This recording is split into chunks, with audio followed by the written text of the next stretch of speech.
আনন্দ বাংলা, আমরা নিরপেক্ষ নই, মানুষ ও সমাজের পক্ষে। নিবেদন করছে আরপি ক্লাব প্রাইভেট লিমিটেড এবং Leo, a large EV and solar innovation. সহ নিবেদক বারডোয়ান ইউনিটেক টেকনিক্যাল ইনস্টিটিউট, যে দেয় চাকরি ও ভবিষ্যতের গ্যারান্টি।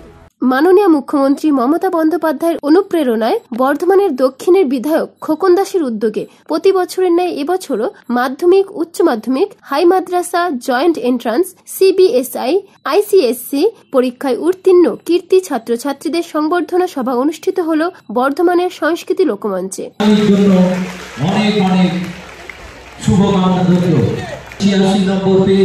সারা রাজ্যে মাধ্যমিকে অষ্টম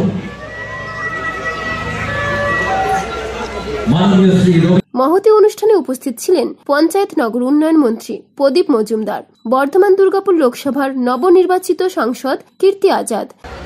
जब हम स्कूल में थे तो पढ़ते थे, साथ में खेलते थे, लेकिन खेलते समय अपने जीवन में पढ़ाई लिखाई नहीं छोड़े।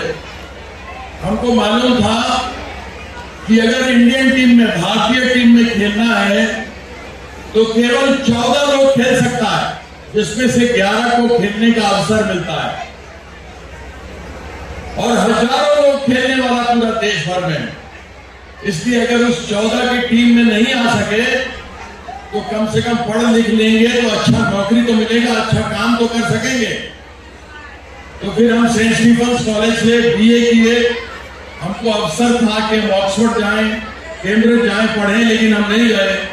मेरा नाम भारतीय टीम में आया तो हमको बड़ी प्रसन्नता हुई, मेरा परिवार भी बहुत खुश हुआ। आप लोग भी ध्यान रखिएगा, खेलिए कूदिए, लेकिन पढ़ाई लिखाई में नागा नहीं होना चाहिए। बंगाल के नागरिक बनिए, बंगाल का नाम, भारत का नाम विश्व भर में आगे ऊंचा करिए। ऐसा आशीर्वाद आप लोगों को आज देते हैं। भगवान आप लोगों को खुश रखे, अच्छा रखे, खूब बुद्धि दे। পূর্ব বর্ধমান জেলা সভাপতি রবীন্দ্রনাথ চ্যাটার্জি, বর্ধমান দক্ষিণের বিধায়ক খোকন দাস, বর্ধমান পৌরসভার পৌরপতি পরেশচন্দ্র সরকার সহ বিশিষ্ট জনেরা। আমি রাজ্যের মাননীয় মুখ্যমন্ত্রীর অনুপ্রেরণায় আমরা 2024-এর আমাদের বর্ধমান দক্ষিণ বিধানসভায় যেসব স্কুলগুলো, হাই স্কুলগুলো আছে, সেই হাই স্কুলে যারা মাধ্যমিক, উচ্চ মাধ্যমিকে ফার্স্ট হয়েছে তাদের আমরা আজকে সম্বর্ধনা জ্ঞাপন অনুষ্ঠান করছি। এই সম্বর্ধনা জ্ঞাপন অনুষ্ঠানে বর্ধমান শহরের প্রায় 127 জন কৃতি ছাত্রছাত্রীকে সম্বর্ধনা দেওয়া হচ্ছে। এই অনুষ্ঠানে উপস্থিত ছিলেন আমাদের রাজ্যের মাননীয় মন্ত্রী প্রদীপ মজুমদার মহাশয়।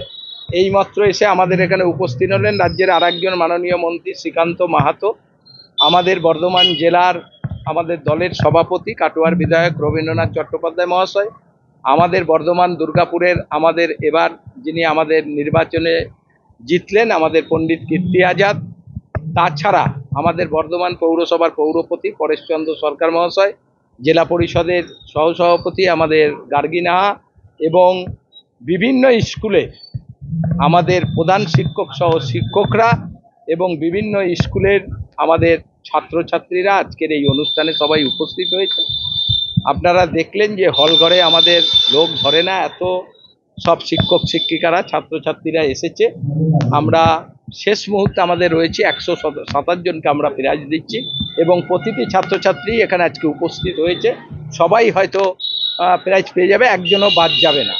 প্রতি বছর, যেহেতু আমি এটা 7-8 বছর ধরে করছি, প্রতি বছরই মানুষ এইটা নিয়ে একটা আগ্রহের মধ্যে থাকে। যাদের ঘরের ছেলেমেয়েরা ফার্স্ট ডিভিশনে স্কুলগুলোতে পাস করে তারা সবাই জানে যে একসময় আমি বিধায়ক ছিলাম না, এখন তো আমি বিধায়ক। আমি বিধায়ক হওয়ার আগের থেকেই এই অনুষ্ঠানটা করি, তাই তারাও আশায় থাকে যে আমার ছেলেটা আমার এই স্কুলে ফার্স্ট হয়েছে কি আমার মেয়েটা আমার এই স্কুলে ফার্স্ট হয়েছে। অন্তত বিধায়ক আমাদের ছেলে মেয়েদের একটা উৎসাহিত করবে। আমাদের এটা অন্য কোনো ব্যাপার না, আমাদের ব্যাপার হচ্ছে ওদের দেখে আরো যেসব ছাত্রছাত্রীদের আমরা নিয়েছি তাদেরও যাতে উৎসাহ জাগে যে আমিও যদি। পূর্ব বর্ধমান থেকে দেবাশিস ঘোষের রিপোর্ট, আনন্দ বাংলা।